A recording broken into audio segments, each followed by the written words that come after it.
Friends, we're in a very special place today. We're here in Tombstone, Arizona, and we are in the Arizona Rangers Museum.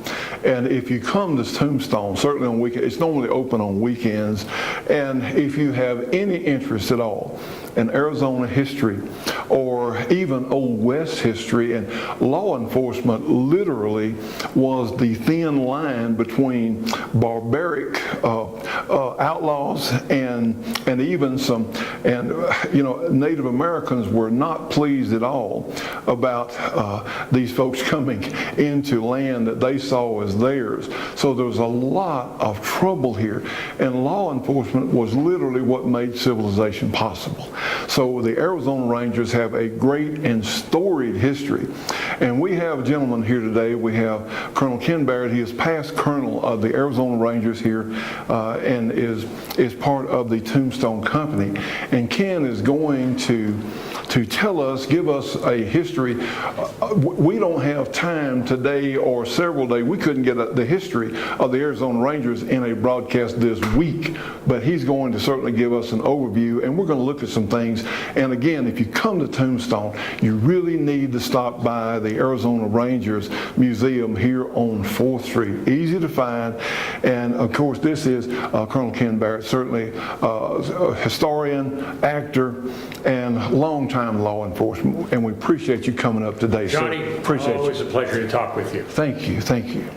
So, one, give us a little background on yourself. How did you get involved with the Arizona Rangers, sir? Well, I was career law enforcement in Los Angeles, and when I retired, my wife and I began visiting Tombstone, and we just couldn't get enough of it, so we moved here to live the 1880s lifestyle and to take advantage of all the reenactments and dressing up as Wyatt Earp and Doc Holliday and all the rest. And we found out about the Arizona Rangers. I thought I was all done with law enforcement. I left Los Angeles, but nope, I found the Arizona Rangers and they found me, and that was 14 years ago, and the rest is history. And here you are. Well, give us, how did the Arizona Rangers form? Now, we know about Tombstone and Wyatt Earp. A lot of people are familiar with the OK Corral shootout. How did the Rangers actually come about? Okay, there have been several incarnations of the Rangers. In 1860 was the first incarnation of the Arizona Rangers, and they were patterned after the Texas Rangers, and they were formed to fight Indians and make the Arizona frontier safe for settlers.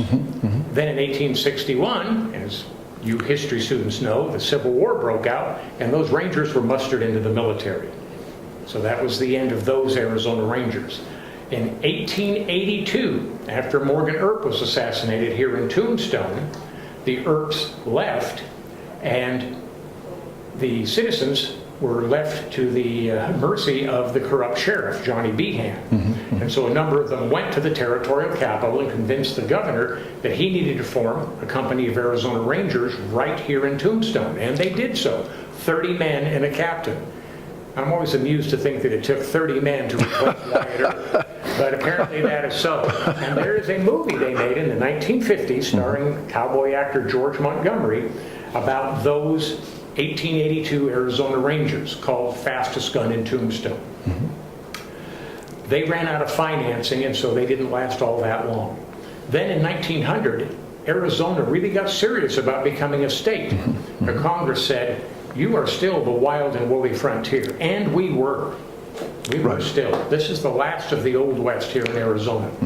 And so they formed a company of Arizona Rangers, 12 men and a captain, in 1901. And then that was expanded to 26 men.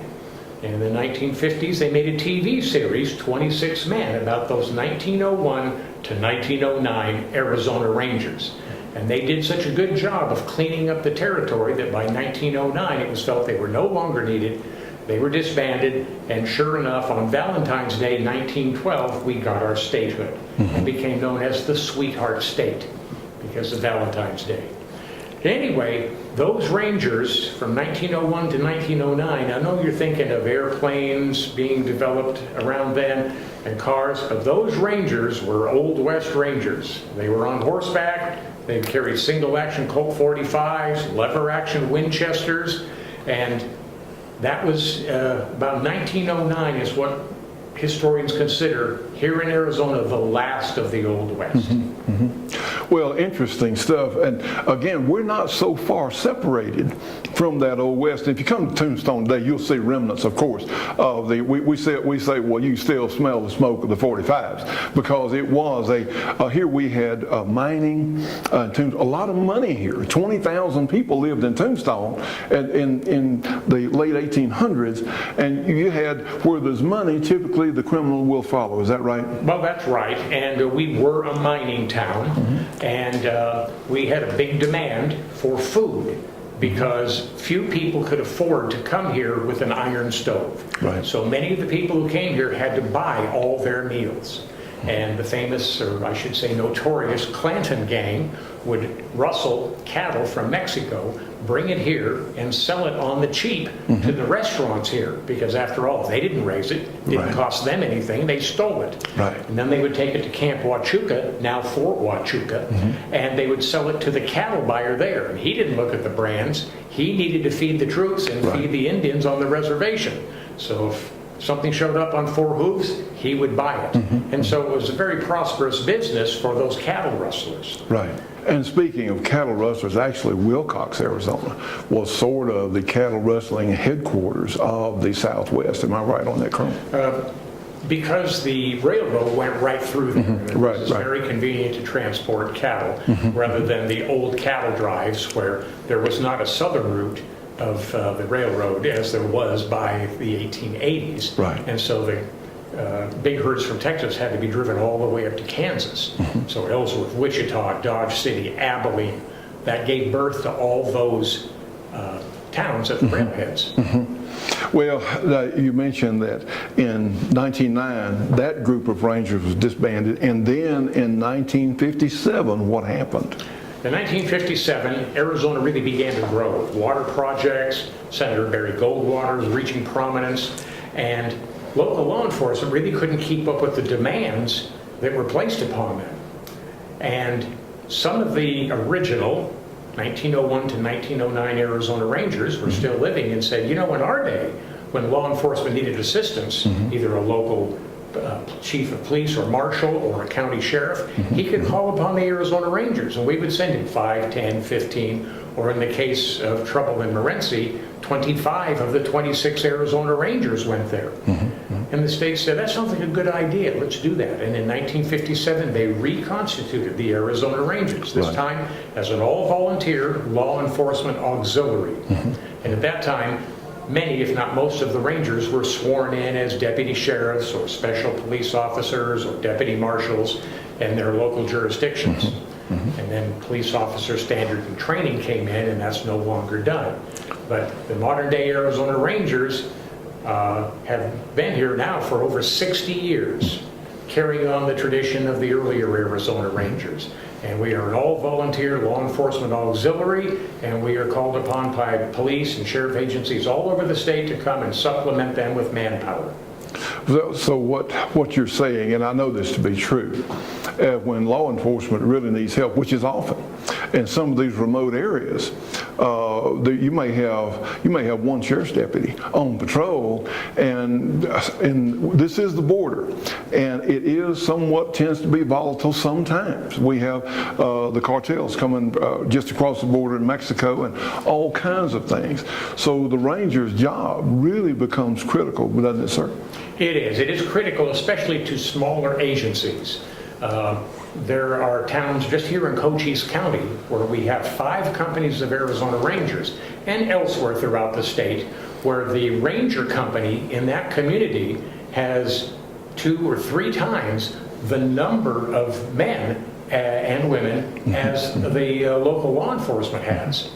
So literally a law enforcement agency can double or triple its strength immediately by calling up rangers. Exactly, and if they would take advantage of that, as many chiefs and sheriffs have done, it is a great benefit to them. And of course, all that manpower is tax-free.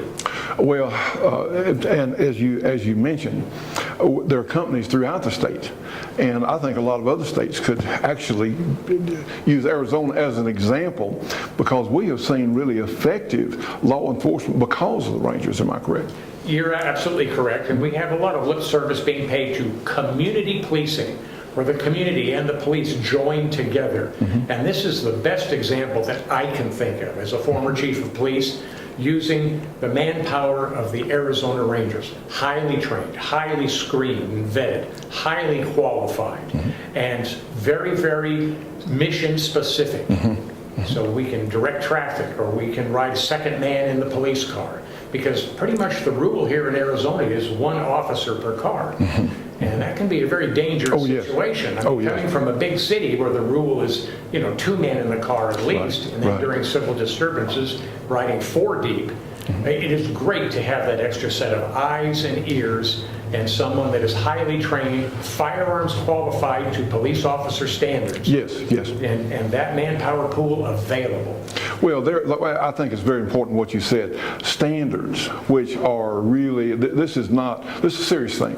Absolutely. When people, as a ranger, whether man or woman, and you welcome women into the organization, and also you have, if someone is not, say, physically qualified for firearms and some of the other qualifications, including martial arts, all sorts of things, you have an associate program. Is that correct? That's correct. And that would be like the civilian role in a police agency. Yes. Not everybody that works for the police department is a sworn police officer. Right. And not every Arizona Ranger is a uniformed, firearms qualified, fully trained ranger. We have associate rangers, and they work behind the scenes, and they do bookkeeping, administrative tasks, in charge of the radios, because being a ranger is very equipment intensive. Yes. And so we have a lot of equipment that we issue that goes along with it.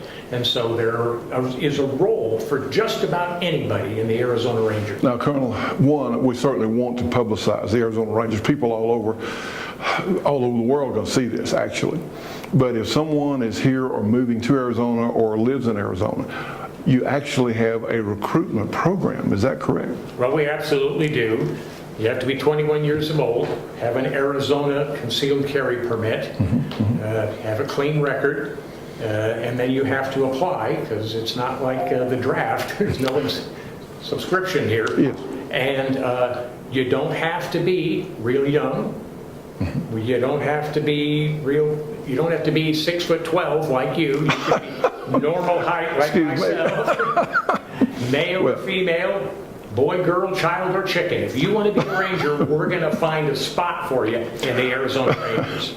Well, it's such a great organization, and one that does so much good. And again, I think a lot of people would like to know and need to know more about this agency, because we have a safer situation because of the Arizona here, the Rangers here in Arizona. It's it's law enforcement available where needed in a lot of areas throughout the United States. There are law enforcement shortages, but this is a chance for the community to get involved. I like so much what you said, community involvement, where people who actually live on site, it's sort of a law enforcement Minutemen type thing. Is that right, sir?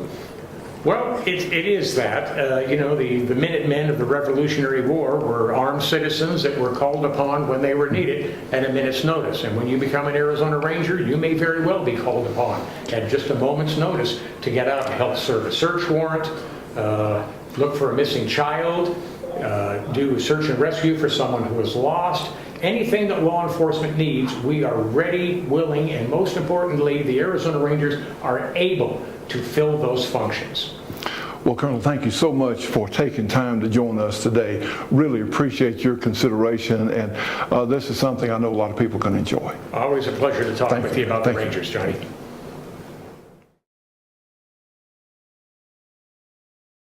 Howdy, I'm Colonel Barrett, former state commander of the Arizona Rangers and a member of the Tombstone Company of Arizona Rangers.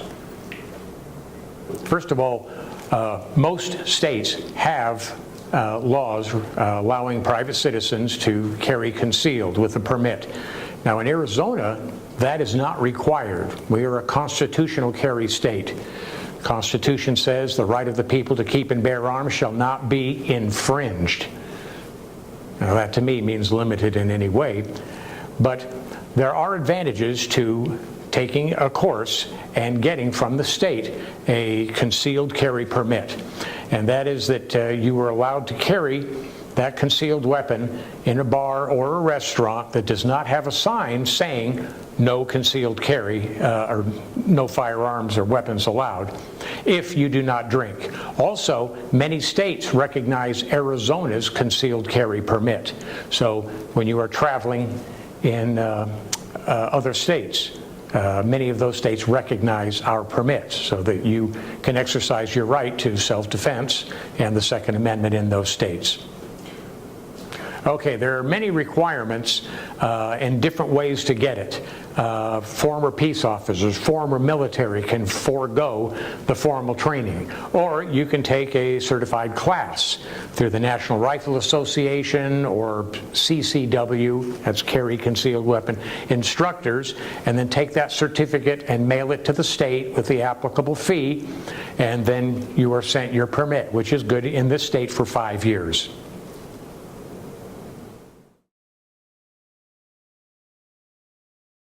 Yes. Police officers, because they have a sworn duty, are allowed to make arrests based on, in the standard vernacular, suspicion. In other words, probable cause to believe that a crime's been committed and that this individual committed the crime. Generally, throughout the United States, a citizen's arrest or private person's arrest is allowed to be made by a private person, a non-sworn police officer, just a regular citizen, if he actually sees a crime being committed. Now, I've been getting paid to wear a uniform and carry a gun for over 50 years. And making an arrest is no big deal to me or other police officers who are well trained. But for a citizen to make an arrest, I usually urge them, don't. Because you don't have the training, you don't know what to do. What if he tries to escape? What if he puts up resistance, etc., etc.? It's not a good idea, but it is an important law because it recognizes that the citizens and the police should be working together, and that even a private citizen, if he sees a crime being committed, can, on behalf of the people of the United States, step up and effect a private person's arrest. But you're laying yourself open for all kinds of liability. Even well-trained police officers get sued for false arrest. But most of them have false arrest insurance. Does the average citizen have false arrest insurance? No, they don't. Are they trained in how to make an arrest or what the criminal law is? No, and I hear private citizens all the time misstate the law. You can't do that to me, I know my rights, and they don't know their rights. I always ask when they say that, well, what legal training have you had? And of course the answer is none. They get their legal training from watching television. Maybe Law and Order. Well, Law and Order is a drama, it's not a documentary, and even if everything they do is correct, that's New York. Not necessarily Arizona, California, or wherever that private citizen lives. So the best thing to do is observe, get as much information as you can, don't place yourself in danger, and dial 911 right away. And of course, in the modern era, most everybody can reach right for that cell phone, and boom, get the police there. I would hope every red-blooded American citizen, if they see something like that, they're going to step forward. They're going to do what they have to do to save life and limb. They're not going to be worried about making an arrest or what the law is. You don't have to go to a police academy to recognize a threat to someone's life and to step in there to save someone. And do you need to say the magic words, "You're under arrest"? Not necessarily.